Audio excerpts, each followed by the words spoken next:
wanda yace naji waɗansu sun ce ka ce ba a rera addu'a ta alkanut, rera ta din nan bid'a ne, haka ne ko ba haka bane ba? Haka ne na faɗa. Wato mutum ba zai rera addu'a ta alkanut ba a irin tsarin da yake karanta alqur'ani. Kun san shi alqur'ani lalle an ce ayi taganni da shi, har manzo Allah ce laysa minna man lam yataghanna bil qur'an, ba ya daga cikin mu duk wanda bai rera alqur'ani ba. Abinda ake nufi da rera alqur'ani karanta shi a jerance da fitar da harfansa, kowane harafi a fitar da shi daga mafitarsa, a bashi sifa da ta dace da shi. Idan harafi ana masa tafkhim to mai karatu ya fakhama shi, wato ya kaurara shi.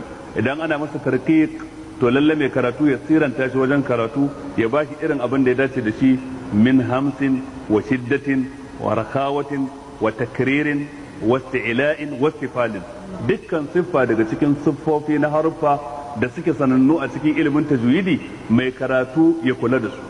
To yayin da yake karatu a irin wannan tsari da harshe na larabci, tunda an saukar da alqur'ani ne da larabci, to shine abin da ake kira yayi taganni, rera alqur'ani mai girma.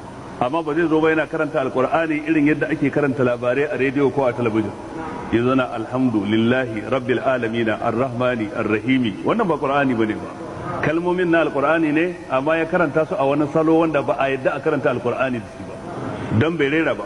Idan yanzu na alhamdulillahi rabbil alamin arrahmani arrahimi maliki yawmiddini, wannan ko alama bai karanta alqur'ani, dan so ake rera alhamdulillahi rabbil alamin arrahmanir rahim maliki yawmiddin, ko wani abu makamancin haka. Wannan shine rerawa.